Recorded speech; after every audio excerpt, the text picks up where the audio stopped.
Jake, man, the first thing I'm curious about is like what kind of when I was throwing out all these new ideas of things that I was doing, what kind of sparked your interest in thinking, hey, I might want to check this out and be a part of it?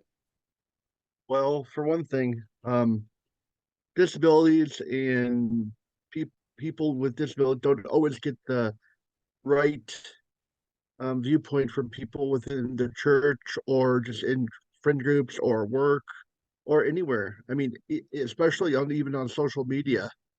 I mean, it almost takes almost it's like teeth pulling in a way that you just have to throw everything at the board just to even hit something potentially. And even it goes as far as even in the workplace. Sometimes it just takes the right people to understand where you're going and what you're doing to even get you there. And sometimes even though they don't say you're not doing this or doing that, it's better than to tell you up front versus basically kind of move you down the road and not tell you anything. Hmm. It makes totally sense. Yeah, yeah, absolutely. So to kind of kick us all off, because I think everything you touched on, um, you'll get to even speak a little bit more into with the questions. So, first off, are you a man yourself with a disability? Yes, I actually have a invisible disability, but also a visible disability. Mm. The visible disability is my glasses. But you can also say I have a hybrid disability, which is my hearing aids, plus with a bunch of learning disabilities and auditory processing disorder. And so, with all the things that you have going on in your life that are labeled disability, whether visible or invisible, how do you feel like having your disability has impacted your own identity of what it means to be a man? It's impacted me quite a bit, especially in the workplace. I've just noticed in my career, it's been really hard for me to get even a full-time job just due to the fact of with just with my learning disabilities and auditory processing disorder and hearing aids, has been hard for me to get managers to help me move forward into more of a promotional position. Um, it's also impacted my dating situation because I have also been trying to get to know some people, but they just don't tell me why they want to get to know me, and then they just kind of just ghost me and just leave me alone. I I don't really want that because I know the value that I have, and it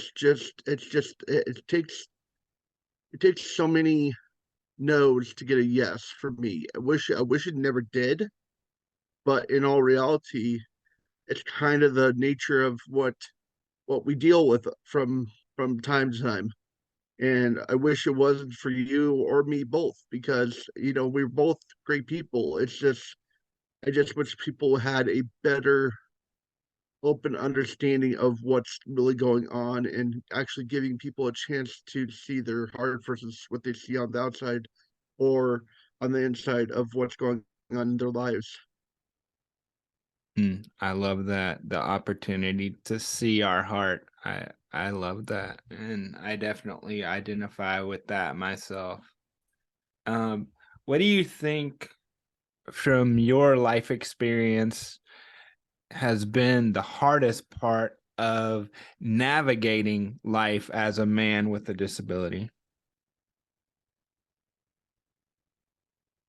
I think the hardest part I think I'm dealing with, I mean, navigating, if you have the right people, it's pretty easy. But if you don't have the right people and you don't have the people that are willing to encourage you and help you push you through, then that makes it difficult. I have some really good people in my corner with navigating my job situation. But other than that, um, outside of the job situation, relationships and making friends, that's where I struggle the most, actually, honestly, because I love the two jobs I have. They're both part time, but eventually I would like to move up in either Callaway or Top Golf, but it just depends on what God wants really to do.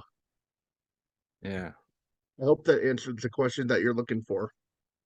Hey, man, it's your experience, so every answer you give is the one that's needed. Yep. Um, what's the one message you think that society is getting wrong about masculinity and disability? I think the thing that they're getting wrong is that they're basically trying to view what the world views as what a man should be masculinity by. Like stars like Arnold Schwarzenegger versus somebody like Ryan Reynolds, even though he's a man, but he's not like crazy buff or anything like that, but he has a personality that makes people want to be there. They basically I've learned is most people with the disability with masculinity is basically pushed down to the 1/3 of the population where they should be actually flipped on their own heads and basically really realize what they're really doing with their words and also actions their their people that they work with and to the people that they're trying to be friends with too. They really don't know how their actions have really impacted somebody's personality on how they view themselves, how they want to move forward, but they can't because they say, "Oh, why don't you try this? Why don't you try this?" It's like if you were really in my shoes, I've tried a lot more things than you've really thought of, and you would have been in the same spot that I would be in, maybe even worse because you have not lived my own life to get to where I am today. Hmm. And so, with all that said, what does it mean from your perspective to be a man? Changing a lot because of due to health. It I'm nowhere near where I wanted to be. And health and disabilities are impacting my life tremendously. Um, I had goals that I wanted to accomplish. Being out of my house by 30, being married probably by 35, 36, and I'm still living at home due to the fact that my health concerns have kind of pushed me kind of into where I'm at right now. But I'm very thankful for being here with what I'm dealing with currently. And so, just based on kind of some of the things that you are mentioning, does being a man mean being strong, being independent, um, doing things on your own? What does it mean to you? You just nailed it. You just nailed it. Being independent, yes. Doing things on my own, yes. But in my own world, I've had to modify what that looks like with God and basically have Him show me what that looks like right now. Because I'm still in the process of learning that because with all these new health challenges, it's totally flipped me on my own head because I'm still wanting to be able to be independent, be able to be on my own, to be everything that God wants me to be. It's just getting there is the hard part because we are moving forward in the right direction. It's just what that direction looks like after it's all said and done. And what do you think is one thing that God showed you that has surprised you during this period in your life? I think the thing that he surprised me with is the being put in the right people in the right ways have been very helpful in more ways than I realized. And I realized that even though I'm not no atypical man, but he uses that he uses your disability to promote you in places that no other people could be promoted in ways that you can take care of others and have a different heart for people that people may not even see. Mm, I love that. And so I asked you, what's the one message you think that society is getting wrong about masculinity and disability? What's one message you think you might be getting wrong about masculinity and disability? I actually believe that sometimes it's like you have to fit into a cookie cutter box.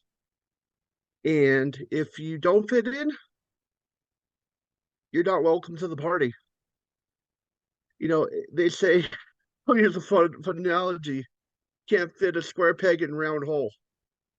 And sometimes people with disabilities kind of have to fit into their unique box and they can't be able to maneuver or be able to be in a situation where they can be who they need to be, but they got to have support. If they don't have the support, then you can't move forward. Mm, yeah. And so I think a big thing about having support is the ability to ask for help. And so, what do you think is the most challenging thing about asking for help? I think the most challenging is getting I think the most challenging is waiting for the right help, waiting for the right person. Sometimes I'll use an example in my own life. I was asking DVR, which is the Disability Resource Center that we have in Colorado, to get new hearing aids. They were awesome. But then I went to talk to my doctor just the other day. It's like, hey, can we get proof for new hearing aids? I said, yeah, that's fine. But the challenge is I'm dealing with my own hearing loss right now. Is do I really want to go to strictly rechargeables, or do I lose 2 generations and go back to battery style? And I know that may not seem like a huge challenge. It's just basically, do I really want the extra technology, which I really would love to have? But in all reality, I think I'll probably be going with that. But in reality, it's a challenge because you don't know which way to go. Sometimes you just don't know, if I do this, how will this impact me in the future? If I do that, how will this impact me? And that's kind of more the challenge I'm dealing with, is if I do this versus that, I try to think of the all the scenarios if I can, but sometimes those challenges come down the road and you don't even realize that you're right in the middle of them, like I am right now due to the health stuff that I'm dealing with. And sometimes those health challenges actually help you figure out other things how to deal with too, Yeah. if that makes sense. Yeah. Um, and I want to know, what do you think the most challenging thing to talk about as a man is, and what would make it easier to talk about? I think the hardest thing for me as a man to talk about with other people is the disability, depending on if you have trust with them. But also, I think it's also relationships because they don't know how to put you into or set you up with somebody and they say, oh yeah, we don't have anybody, but I know that they do in the back end, and they just don't want to because they just don't want to see their own feuds get crushed. And it's like, that's just not, in my mind, that's not really how life should be. It should be, we should help each other out no matter what's going on, no matter what our views are too. Mm, yeah, I like that. And what do you think, if you were to join a community that was specifically with other men who had disabilities, um, what do you think the most supportive thing about that would be, and what would be the most challenging? I think the thing that would be the most supporting is they can empathize what you're doing. The thing that would be the most challenging was because you don't because everybody has a different disability. It's just helping them explain what's going on because you don't have that understand perspective of what their day-to-day life is, everything else. But in reality, it's always good to have other people in your life. So let me give you a real life example. I was in the process of getting a mentor at a church at my church, and I met the guy and the pastor's awesome. But something bothered me about him. Even though he was a really nice guy, something really bothered him. He was just didn't talk a lot, and he was just thinking and just didn't talk and didn't process, but didn't like really made me feel like I was actually heard in a way because I need somebody to have a good conversation with instead of you being like, I'm just thinking. And I recognize this like I'm in a situation where I would like to be mentored by somebody that has and knows how to have a good conversation.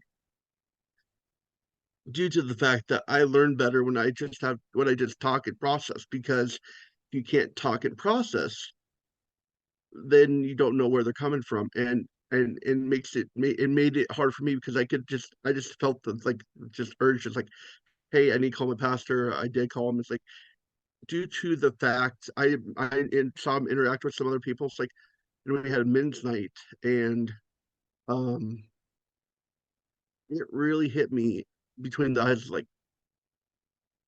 why don't you come over and sit down with me and you're supposed to be doing a mentorship with me during meet night and you sit with your buddies and you just came over to say hello and that just said you're in my mind that turned me off. It's like you will care but you don't care enough about me to just sit with me because we're still supposed to start a mentorship with them.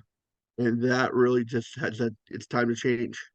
Like that little small voice in your head said, it's time to change to that person. Even though we didn't set up anything, I just felt like that's not the right person for you because of where God's taking you. And you need to be in a position where you can be moving forward instead of being held back, even though that person could be a very good mentor to somebody else that's been in their situation a lot easier than what I would be. You said something that I'm noticing a lot when I've done these interviews so far, and you talked about wanting to feel heard. So, what does feeling heard? What does that look like from your perspective? I think it looks like when people just want to just actually hang out, actually want to do things, actually want to spend quality time. That's being heard. I don't care if it's 2 hours to 30 minutes just talking about what's going on and just enjoying that aspect of life and being able to enjoy everything that God's given you. I think that's being heard and just having people just ask you, hey, how are you doing? What's going on? Hey, I just want to let you know I'm doing a barbecue this week. Would you like to be going? That's being heard. That is the smallest and simplest thing that somebody could do. Even though even though that's not your typical definition of being heard, for me, that's being heard.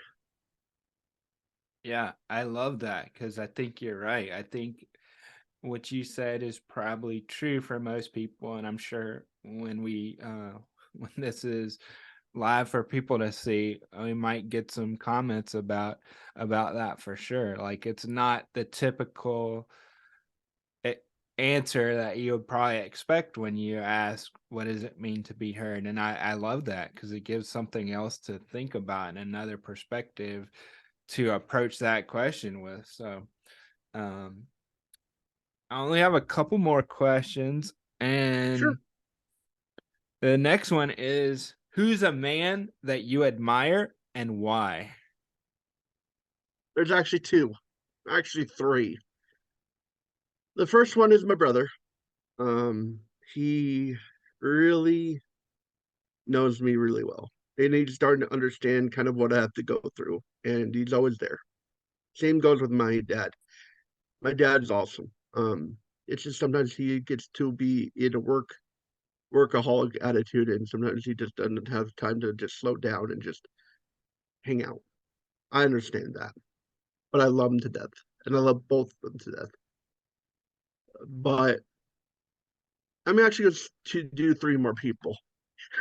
Another one would be um, my friend Chris, who is a non-Christian, who is willing to just stick up with me and have my back. And even though he doesn't always understand what I go through, he always wants the best for me.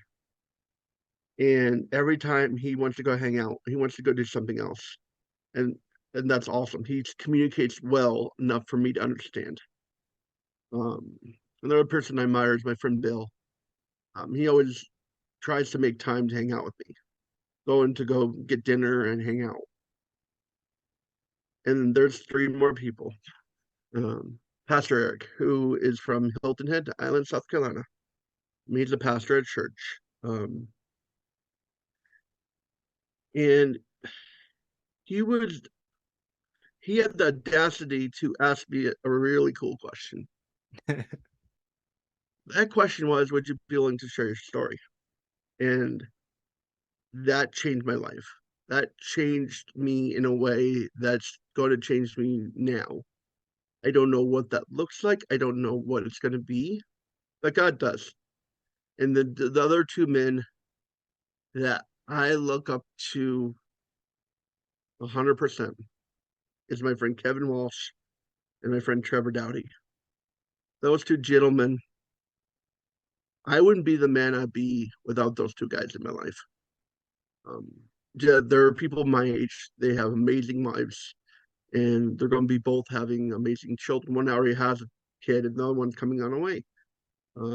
And that's the marriage that I hope to be like with them because I see what they do and I see how they implement it and I see what I want to be when I have a family because I know I will someday. I just don't know when. But I've seen some things that they've done and they're willing to take a chance. And even though I don't get to see them and also as often as I like to, um, they are just amazing superstars. Even they're just so welcoming and so like just how it should be. How I know the world cannot be like them all the time, but if I find more people like that, that's the easiest way for me to get to know people because they just are willing to just take a seat backwards and actually hear what's going on and welcome me with open arms, no matter what's going on in my life. And those are a couple men. I know you asked for one, but those people have been such a huge part of my life. I'll throw my friend David Dameron in there too even though I don't get to see him much. I just really think he's made an impact in my life. Um, there's been a lot of good men in my life that have made an impact, and so is my friend Jonathan White. Even though he's not a non-Christian either, he's made a good friend. It's just one thing you gotta learn is the people that stick in your life.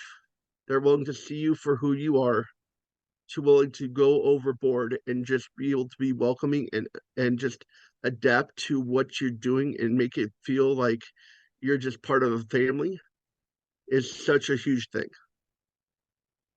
in ways that people may not realize and watch out for the small things that people may say because you could really do some damage in such a good way for people that have a disability or in a way that people may need could save other people's lives if you just listen to that small voice of saying yes, I'll do it without any abandon. I love that, man. If you could leave your younger self with one message, what would that message be? My message would be two things. Number one, don't date it until you're 30 plus. Um, but the other one is, you remember when you're younger, you had all those challenges. You ready for more challenges coming down the road because they're going to hit you in ways that they hit you when you were little, and you're always an overcomer. And just sometimes you just need those extra friends to help you get there. And sometimes you're going to get so beat down that you don't even know which way straight up, Hmm. because sometimes you just ask a lot of why questions. Why did this happen? Why did that happen? And I think another thing I'll tell myself: be patient, and listen to your dad more, and understand what he's gone through to get you where you are. I mean, he I know he loves you very, very much, and he wants to see you succeed. It's just you gotta listen to him more. I love that. And the one last thing I want you to think about is, what do you want to be remembered for? This is gonna be a long one, and it's gonna be important. I want to be remembered for somebody that has a huge heart for Christ, that loves people so well in a way that people don't even realize that you have made a huge impact in their lives, even though they didn't say anything to you. I also want to be known for somebody that loves people extremely well. Somebody that's willing to go over and bend over backwards for people that you may never ever get to see again. I would be known for somebody that loves Jesus 100% and never looking back. Hmm. Jake, I want to acknowledge you for taking this time to spend it with me and spend it with the people on the other end of the screen, on the other end of a phone, wherever they may be experiencing this message that you've left us with today. I want to thank you for having the courage um, to share your story, because this was one step into doing that. And I think your story does have the opportunity to impact lives that you will never know you did. So I just want to thank you for your time today. And I want to thank you for your vulnerability in everything that you shared with us today. No problem. Love doing it. One thing I'll leave with this, and I know this is something you never asked me to do, but my question to people is, listen to that small voice. It's not a question, but it's more of a statement. Listen to that small voice and really listen, because you never know who you're going to meet and who you're going to bless in the long term. Because if that voice says, go for it, go for it. If that voice says, stay, stay. But sometimes, sometimes listen to everything that you do and do it well because you know that you can do it will blow people's socks off. And I want to tell you one thing about Nathan that I really appreciate. He has a heart for something that is not well seen and heard. And I want this word to go out in a way that will bless the communities that he's a part of and the world's a part of him, the who he is and what he does. And I will end on that. Thanks, Jake.